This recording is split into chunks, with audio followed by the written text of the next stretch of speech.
Hi every one, R4iലേക്ക് എല്ലാവർക്കും സ്വാഗതം. Global quiz വളരെ പോസിറ്റീവായി നിൽക്കുന്ന ഒരു സാഹചര്യത്തിലാണ് ഇന്ന് നിഫ്റ്റി ഓപ്പൺ ചെയ്തത്. അതൊരു ഗ്യാപ്പ് അപ്പ് ഓപ്പണിംഗ് ആയിരുന്നു. അപ്പോൾ ഇന്നത്തെ പ്രധാന ഇവൻ്റ് ആയിട്ടുള്ള RBI MPC ഔട്ട്കം വന്നതിന് ശേഷം മാർക്കറ്റിൽ ഒരു ഇടിവ് നമ്മൾ കണ്ടതാണ്. അത് 24,500 എന്നുള്ള സപ്പോർട്ട് ലെവൽ വരെ താഴോട്ടേക്ക് പോയതായിട്ടും കാണാം. സെബിയുടെ ആ ഒരു കാസ്റ്റ് ക്ലോസിംഗ് ഓപ്ഷൻ സെഷൻ ആ ഒരു ഫ്രെയിം വർക്ക് ഇൻട്രൊഡ്യൂസ് ചെയ്തതിന് ശേഷം ഇന്നും അവസാന നിമിഷത്തെ ആ ഒരു കുതിപ്പ് മാർക്കറ്റിൽ കാണാൻ കഴിഞ്ഞു. അങ്ങനെ ഫൈനലായിട്ട് 24,500 ട്രേഡ് ചെയ്ത നിഫ്റ്റി തികച്ചും അപ്രതീക്ഷിതമായിട്ട് ഇന്നലെ ക്ലോസ് ചെയ്ത പ്രൈസിനേക്കാൾ മുകളിൽ ക്ലോസ് ചെയ്തതായിട്ട് നമുക്ക് കാണാൻ കഴിയും. അപ്പോൾ മൊത്തത്തിൽ ഈ പുതിയ ഈ ക്ലോസിംഗ് ഓപ്ഷൻ സെഷൻ അത് മാർക്കറ്റിൽ വമ്പിച്ച ഒരു ചർച്ചാ വിഷയം മാറിയിരിക്കുകയാണ്.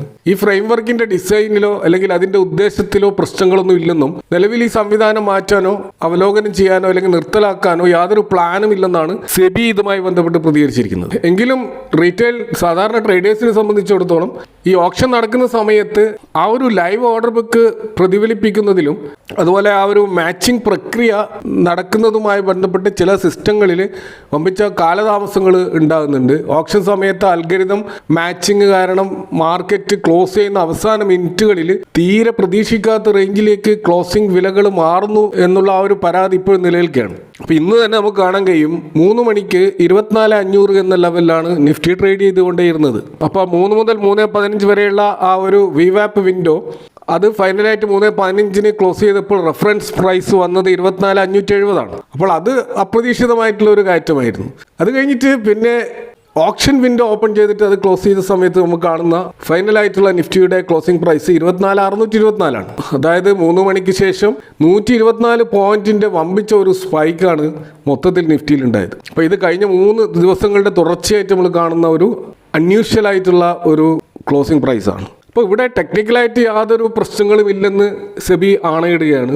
എങ്കിലും ചില ബ്രോക്കിംഗ് പ്ലാറ്റ്ഫോമുകൾ അവരുടെ ഓട്ടോ സ്ക്വയർ ഓഫ് സിസ്റ്റങ്ങൾ പുതിയ ഈ ഒരു കാസ് സമയക്രമം അനുസരിച്ച് കൃത്യമായിട്ട് പ്രവർത്തിക്കാത്തതിനാൽ ട്രേഡുകൾ തടസ്സപ്പെടുന്നുണ്ട്. ഇപ്പോൾ മാർക്കറ്റ് പാർട്ടിസിപ്പൻസ് ഈ സിസ്റ്റത്തിലെ ചില തകരാറുകൾ ചൂണ്ടിക്കാണിക്കുന്നുണ്ടെങ്കിലും ആദ്യഘട്ടത്തിലുണ്ടായ ഇത്തരം സാങ്കേതികമായിട്ടുള്ള തടസ്സങ്ങൾ ക്രമേണ പരിഹരിക്കപ്പെടുമെന്നും ഫ്രെയിം വർക്ക് അടിസ്ഥാനപരമായിട്ട് ശക്തമാകുമെന്നുമാണ് സെബി പറഞ്ഞുകൊണ്ടേയിരിക്കുന്നത്. അപ്പോൾ ഈ പുതിയ സംവിധാനത്തിന്റെ ആ ഒരു പ്രോഗ്രസ് വിലയിരുത്തുന്നതിനായിട്ട് ലീഡിംഗ് ആയിട്ടുള്ള പ്രമുഖ ബ്രോക്കറേജുകളുമായിട്ട് ഒരു എമർജൻസി യോഗം ഇപ്പോൾ സെബി വിളിച്ചു ചേർത്തിരിക്കുകയാണ്. അപ്പോൾ ക്ലോസിംഗ് ഓപ്ഷൻ സെഷൻ നിലവിൽ വന്നുവെങ്കിലും അത് നിക്ഷേപകർക്ക് കൃത്യമായ രീതിയിൽ പ്രയോജനപ്പെടുന്നുണ്ടോ എന്ന കാര്യത്തിൽ സെബിക്ക് ഇപ്പോഴും ചില ആശങ്കകളുണ്ട്. അപ്പോൾ ഈ ഓപ്ഷൻ സമയത്ത് ആ ഇൻഡിക്കേറ്റീവ് പ്രൈസ് അല്ലെങ്കിൽ ഇത് ഏകദേശ വില വോളിയം ട്രേഡിംഗ് പ്ലാറ്റ്ഫോമുകളിൽ പ്രോമിനൻ്റ് ആയിട്ട് പ്രദർശിപ്പിക്കാൻ പല ബ്രോക്കേഴ്സും ഇതുവരെ തയ്യാറായിട്ടില്ല. അപ്പോൾ ഇത് ട്രേഡേഴ്സിന് കൃത്യമായ വില അറിയുന്നതിന് ഒരു തടസ്സമാകുന്നുണ്ട്. അപ്പോൾ ഈ ട്രേഡിംഗ് ആപ്പുകളുടെ ആ ഒരു മെയിൻ സ്ക്രീനിൽ തന്നെ ഇൻഡിക്കേറ്റീവ് ഓപ്ഷൻ പ്രൈസ് വ്യക്തമായി കാണിക്കുന്ന രീതിയിൽ മാറ്റങ്ങൾ വരുത്താൻ ആവശ്യപ്പെടുകയാണ് സെബി. കൂടാതെ റീറ്റെയിൽ നിക്ഷേപകർക്ക് ക്ലോസിംഗ് ഓപ്ഷൻ സെഷനെ കുറിച്ചുള്ള ലളിതമായ ബോധവൽക്കരണ ക്ലാസുകളും അറിയിപ്പുകളും ആപ്പുകൾ വഴി നൽകാനും സെബി നിർദ്ദേശിക്കുന്നുണ്ട്. അപ്പോൾ ഈ ഓപ്ഷൻ സമയത്തുള്ള ഇൻഡിക്കേറ്റീവ് പ്രൈസ് സ്ക്രീനിൽ തെളിയുന്നതോടെ ഈ ഓപ്ഷൻ സമയത്ത് ഞങ്ങൾ ഓർഡർ നൽകുന്ന വില ന്യായമാണോ എന്ന് റീറ്റെയിൽ ട്രേഡേഴ്സിന് സ്വയം ഉറപ്പുവരുത്താൻ കഴിയും. ഏതായാലും ഈ ഒരു അവയർനെസ് വർദ്ധിക്കുന്നതോടുകൂടി നിലവിലുള്ള ഈ ഒരു കൺഫ്യൂഷൻസ് മൊത്തം ഒഴിവാകുമെന്ന് നമുക്ക് പ്രതീക്ഷിക്കാം. ഇനി നമ്മൾ മാർക്കറ്റ് പെർഫോമൻസിലേക്ക് വന്നാൽ ഇന്നലെ US മാർക്കറ്റ് വൻ മുന്നേറ്റമാണ് നടത്തിയത്. മെച്ചപ്പെട്ട ഏർണിങ്സുകളും അതുപോലെ ക്രൂഡ് ഓയിലിന്റെ വില കുറഞ്ഞതും കാരണം ഡൗ ജോൺസ് S&P 500 പോലെയുള്ള പ്രധാനപ്പെട്ട ഇൻഡെക്സുകളൊക്കെ ഉയർന്ന റെക്കോർഡ് ഹൈയിലേക്ക് ക്ലോസ് ചെയ്തിരുന്നു.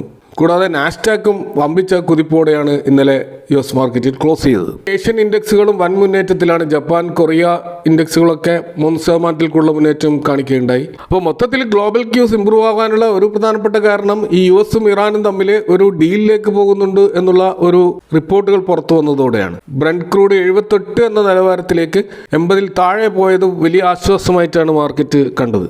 അപ്പോൾ അമേരിക്കയും ഇറാനും ഒമാനും തമ്മിൽ ഹോർമസ് സ്ട്രേറ്റിലൂടെയുള്ള ഷിപ്പ് മൂവ്മെന്റ് പുനഃസ്ഥാപിക്കാനായി 60 ദിവസത്തെ ഒരു ടെമ്പററി കരാറിലേക്ക് അടുക്കുന്നതായിട്ടാണ് റിപ്പോർട്ടുകൾ. അപ്പോൾ ഒമാനുമായിട്ടുള്ള ചർച്ചകൾ പോസിറ്റീവായിട്ട് മുന്നോട്ട് പോകുന്നുണ്ടെന്ന് ഇറാനും അറിയിച്ചിട്ടുണ്ട്. അപ്പോൾ ചർച്ചകൾ പുരോഗതിയുണ്ടെന്നും വൈകാതെ തന്നെ ഒരു ഫൈനൽ ഡീൽ ഉണ്ടാകുമെന്നുമാണ് US സ്റ്റേറ്റ് സെക്രട്ടറി ആയിട്ടുള്ള മാർക്കോ റൂബിയോ വ്യക്തമാക്കിയത്. ഇതിനു പുറമെ ഇന്നോ നാളെയോ ഒരു ഫൈനൽ ഡീലിന് സാധ്യതയുണ്ടെന്ന് US ട്രഷറി സെക്രട്ടറി സ്കോട്ട് ബെസന്റും സൂചിപ്പിച്ചതായിട്ട് റിപ്പോർട്ട് ചെയ്യപ്പെട്ടിട്ടുണ്ട്.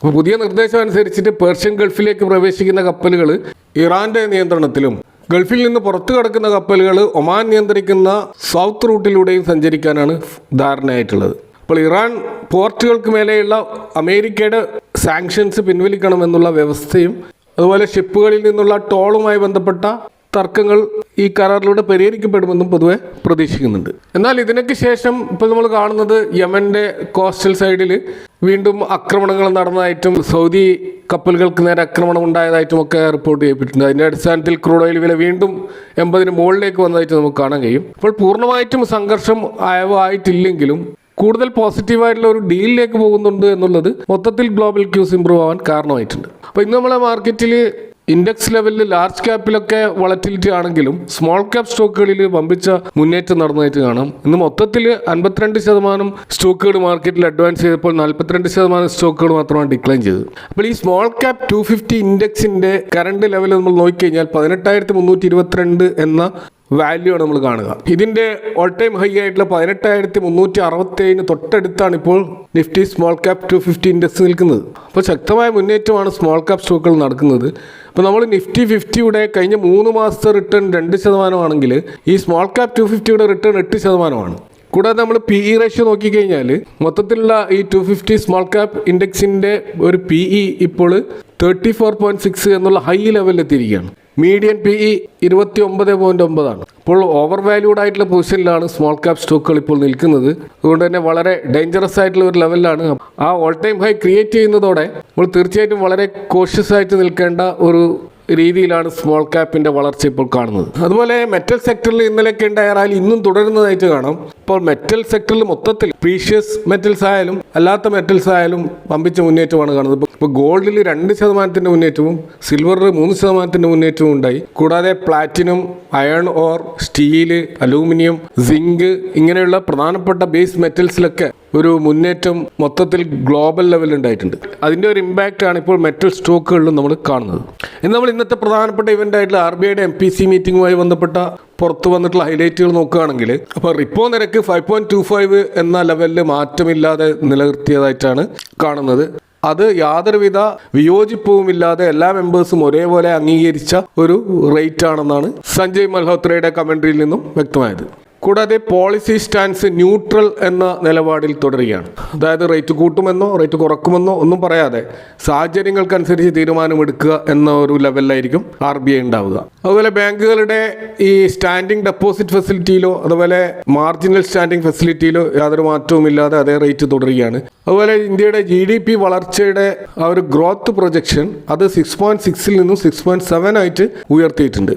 കൂടാതെ ഇൻഫ്ലേഷൻ്റെ ഒരു പ്രഡിക്ഷൻ 5.1% നിന്നും 5% ആയിട്ടും കുറച്ചിട്ടുണ്ട്. അപ്പോൾ RBI ഗവർണറുടെ കമൻട്രിയിലെ പ്രധാനപ്പെട്ട ചില നിരീക്ഷണങ്ങൾ നോക്കുകയാണെങ്കിൽ ഇപ്പോൾ ഗ്ലോബലായിട്ടുള്ള ഫൈനാൻഷ്യൽ അൺസർട്ടനിറ്റിക്കിടയിലും ഇന്ത്യൻ എക്കണോമി ശക്തമായ ഒരു റിസൈലൻസ് കാണിക്കുന്നുണ്ട് എന്നാണ് RBI പറയുന്നത്. എങ്കിലും US Iran west Asia conflict അത് ഈ ക്രൂഡ് ഓയിൽ വിലയിൽ ഉണ്ടാക്കുന്ന വളറ്റിലിറ്റിയും അതുപോലെ ഗ്ലോബൽ ട്രേഡ് പോളിസികളിലുള്ള ആ ഒരു അൺസർട്ടനിറ്റിയും ഒക്കെ ഒരു ആശങ്കയായിട്ട് തന്നെയാണ് ഇപ്പോഴും RBI കാണുന്നത്. അതുപോലെ മൺസൂണിലുണ്ടായിട്ടുള്ള കുറവും അതുപോലെ എൽനിനോ പ്രതിഭാസവും ഒക്കെ ഫുഡ് ഇൻഫ്ലേഷനെ ബാധിക്കാനുള്ള സാധ്യത ഉണ്ടെന്നും RBI പറയുന്നുണ്ട്. ഏതായാലും ഫ്യൂച്ചർ ഗൈഡൻസ് വളരെ മിക്സഡ് ആയിട്ടാണ് മാർക്കറ്റ് അതിനെ സ്വീകരിച്ചിരിക്കുന്നത്. അപ്പോൾ RBI ഔട്ട്കം തീർച്ചയായിട്ടും ചില സെക്ടറുകൾക്ക് പോസിറ്റീവും ചില സെക്ടറുകൾക്ക് നെഗറ്റീവുമായിട്ട് വന്നതായിട്ട് കാണാം. ഇപ്പോൾ റിയൽ എസ്റ്റേറ്റ് മേഖലയ്ക്ക് അത് വലിയൊരു ആശ്വാസമായിട്ട് നമുക്ക് കാണാൻ കഴിയും. കാരണം ഇൻട്രസ്റ്റ് റേറ്റ് റിയൽ എസ്റ്റേറ്റ് മേഖലയെ സംബന്ധിച്ചിടത്തോളം വളരെ പ്രധാനപ്പെട്ട ഒരു കാര്യമാണ്. കൂടാതെ ഓട്ടോ സ്റ്റോക്കുകളിൽ ഓൾറെഡി നടന്നുകൊണ്ടിരിക്കുന്ന ഒരു റാലിയാണ്. അതിനെ ബൂസ്റ്റ് ചെയ്യുന്ന രീതിയിൽ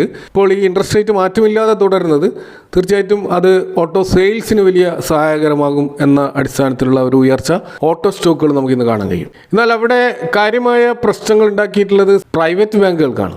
പ്രൈവറ്റ് ബാങ്കുകളെ സംബന്ധിച്ചിടത്തോളം അല്ലെങ്കിൽ മറ്റ് ഫൈനാൻഷ്യൽ ഇൻസ്റ്റിറ്റ്യൂഷനുകളെ സംബന്ധിച്ചിടത്തോളം പ്രതികൂലമായിട്ടാണ് അതിൻ്റെ റെസ്പോൺസ് നമ്മൾ കാണുന്നത്. കാരണം ഇവിടെ പ്രൈവറ്റ് ബാങ്കുകളുടെ ഈ ലോൺ സാങ്ഷനിൽ പ്രധാനമായിട്ടും ഹൗസിങ്, ഓട്ടോ, പേഴ്സണൽ ലോണുകളാണ് അവരുടെ പ്രധാനപ്പെട്ട വരുമാന മാർഗം. അപ്പോൾ RBI മുമ്പ് നടത്തിയ റേറ്റ് കട്ട് കാരണം അവർക്ക് ഈ വായ്പകളുടെ പലിശ നിരക്ക് വേഗത്തിൽ കുറയ്ക്കേണ്ടി വന്നിരുന്നു. എന്നാൽ അതിനാനുപാതികമായിട്ട് ഡെപ്പോസിറ്റിന് മേലെയുള്ള പലിശ നിരക്കുകൾ അവർക്ക് കുറക്കാൻ സാധിച്ചിട്ടുമില്ല. അപ്പോൾ ഇത് പ്രൈവറ്റ് ബാങ്കുകളുടെ നെറ്റ് ഇൻട്രസ്റ്റ് മാർജിനെ ബാധിക്കുന്നുണ്ട്. മ്യൂച്വൽ ഫണ്ടുകളിലേക്കും മറ്റ് ബോണ്ടുകളിലുമൊക്കെ ആളുകൾ കൂടുതലായിട്ട് ഇൻവെസ്റ്റ് ചെയ്യുന്നത് കൊണ്ട് തന്നെ ഡെപ്പോസിറ്റുകൾക്ക് ഉയർന്ന നിരക്കിലുള്ള ഇൻട്രസ്റ്റ് റേറ്റ് കൊടുത്താൽ മാത്രമേ ബാങ്കുകൾക്ക് നിലനിൽക്കാൻ കഴിയുള്ളൂ. അതുകൊണ്ട് തന്നെ ഈ പ്രൈവറ്റ് ബാങ്കുകളുടെ നെറ്റ് ഇൻട്രസ്റ്റ് മാർജിൻ വലിയ തോതിൽ ഇപ്പോൾ പ്രതിസന്ധി നേരിടുന്നുണ്ട്. എന്നാൽ PSU ബാങ്കുകളെ സംബന്ധിച്ചിടത്തോളം അത് വലിയ വിഷയം മാറുന്നില്ല. കാരണം അവരുടെ വായ്പകളുടെ ഭൂരിഭാഗവും കോർപ്പറേറ്റ്, അതുപോലെ അഗ്രികൾച്ചർ, MSME തുടങ്ങിയ വായ്പകളാണ്. അപ്പോൾ അവിടെ പലിശ നിരക്കിലുണ്ടാകുന്ന മാറ്റങ്ങൾ വളരെ സാവധാനത്തിൽ മാത്രമേ ഇമ്പാക്റ്റ് ചെയ്യുകയുള്ളൂ. കൂടാതെ SBI, കാനറ ബാങ്ക് പോലെയുള്ള PSU ബാങ്കുകൾക്ക് രാജ്യത്തുടനീളം ബ്രാഞ്ചുകൾ വഴി വലിയ തോതിൽ കുറഞ്ഞ ചെലവിലുള്ള കാസ ഡെപ്പോസിറ്റുകൾ ലഭ്യമാണ്. കൂടാതെ ഗവൺമെൻറ് സെക്യൂരിറ്റികളിൽ വൻതോതിൽ നിക്ഷേപമുള്ള PSU ബാങ്കുകൾക്ക് ഉയർന്ന ട്രഷറി വരുമാനവും ലഭിക്കുന്നുണ്ട്. കൂടാതെ വൻകിട ഇൻഫ്രാസ്ട്രക്ചർ സർക്കാർ പദ്ധതികൾക്ക് വായ്പ ആവശ്യകത തുടരുന്നതുകൊണ്ട് PSU ബാങ്കുകൾക്ക് അത് ഒരു പോസിറ്റീവായിട്ടുള്ള ഒരു കാര്യം കൂടിയാണ്. കൂടാതെ പ്രൈസ് ടു ബുക്ക് വാല്യൂ അനുസരിച്ച് പൊതുവെ പ്രൈവറ്റ് ബാങ്ക് സ്റ്റോക്കുകളെ സംബന്ധിച്ചിടത്തോളം വാല്യുവേഷൻ കൂടുതലായതുകൊണ്ട് തന്നെ വളരെ പെട്ടെന്ന് പ്രോഫിറ്റ് ബുക്കിംഗ് നടക്കും. എന്നാൽ PSU ബാങ്കുകൾ താരതമ്യേന വാല്യുവേഷൻ കുറവായതുകൊണ്ട് കുറേയൊക്കെ വലിയ തകർച്ചയില്ലാതെ പിടിച്ചു വെക്കുന്നത് നമുക്ക് കാണാൻ കഴിയും. അപ്പോൾ അതുകൊണ്ട് തന്നെ RBIയുടെ പോളിസി പ്രധാനമായിട്ടുള്ള ഒരു നെഗറ്റീവ് ഇമ്പാക്റ്റ് ഉണ്ടാക്കിയിട്ടുള്ളത് പ്രൈവറ്റ് ബാങ്കുകളിലാണ് നമുക്ക് കാണാൻ കഴിയും. ഇനി നമ്മൾ ഇന്ന് ശക്തമായി മുന്നേറിയ 2 വെഹിക്കിൾ ഇൻഷുറൻസ് മേഖലയിലുള്ള സ്റ്റോക്കുകൾ കാണാം. ഒന്ന് ന്യൂ ഇന്ത്യ അഷുറൻസും മറ്റൊന്ന് ഗോ ഡിജിറ്റുമാണ്. അപ്പോൾ ഈ ഒരു മുന്നേറ്റത്തിന് കാരണമായത് സുപ്രീം കോടതിയുടെ ഒരു സുപ്രധാന വിധിയാണ്. അപ്പോൾ പുതിയ വാഹനങ്ങളുടെ നിർബന്ധിത തേർഡ് പാർട്ടി മോട്ടോർ ഇൻഷുറൻസിൻ്റെ ആ ഒരു കാലാവധി 1 വർഷത്തേക്ക് കൂടി നീട്ടിയിട്ട് സുപ്രീം കോടതി ഉത്തരവിട്ടിരിക്കുകയാണ്. ഇപ്പോൾ കാറുകൾക്ക് 3 വർഷത്തിൽ നിന്ന് 4 വർഷമായും 2 വീലേഴ്സിന് 5 വർഷത്തിൽ നിന്ന് 6 വർഷമായി അത് വർദ്ധിപ്പിച്ചിരിക്കുകയാണ്. അപ്പോൾ പുതിയ വാഹനങ്ങൾ വാങ്ങുമ്പോൾ കസ്റ്റമേഴ്സിൽ നിന്ന് അധികമായിട്ട് 1 വർഷത്തെ പ്രീമിയം അഡ്വാൻസ് ആയിട്ട് കമ്പനികൾക്ക് ഇതുവഴി വാങ്ങാൻ സാധിക്കും. അപ്പോൾ ആദ്യ കുറച്ച് വർഷങ്ങൾക്ക് ശേഷം പലരും ഇൻഷുറൻസ് പിന്നീട് പുതുക്കാൻ മടിക്കുന്നത് കൊണ്ട് അഡ്വാൻസ് ആയിട്ട് ഇത്തരത്തിൽ ഇൻഷുറൻസ് കളക്ട് ചെയ്യാനുള്ള അനുമതി ലഭിക്കുന്നതോടെ ഇൻഷുറൻസ് കമ്പനികളെ സംബന്ധിച്ചിടത്തോളം അവരുടെ പ്രീമിയം വരുമാനം വർദ്ധിക്കുകയാണ്. നമ്മൾ നിഫ്റ്റിയുടെ ഒരു ലെവലുകളിലേക്ക് വന്നു കഴിഞ്ഞാൽ മാർക്കറ്റ് ഇപ്പോൾ ഒരു റേഞ്ച് ബൗണ്ടായിട്ട് സൈഡ് വേസ് ടു കോഷ്യസ് എന്നുള്ള ഒരു ട്രെൻഡിലാണ് പോയിക്കൊണ്ടിരിക്കുന്നത്. ഈ പുട്ട് കോൾ റേഷ്യോ ഇപ്പോൾ 1-ൽ താഴെ വന്നിരിക്കുകയാണ്. അപ്പോൾ കോൾ റേറ്റിംഗ് വർദ്ധിക്കുകയും പുട്ട് റേറ്റിംഗ് കുറയുകയും ചെയ്തിട്ടുണ്ട്. അപ്പോൾ 24,600, 24,700 ലെവലുകളിൽ നല്ല തോതിലുള്ള കോൾ റേറ്റിംഗ് വർദ്ധിച്ചതുകൊണ്ട് തന്നെ അവിടെ ഒരു റെസിസ്റ്റൻസ് ലെവൽ ശക്തമായിട്ട് രൂപപ്പെട്ടിട്ടുണ്ട്.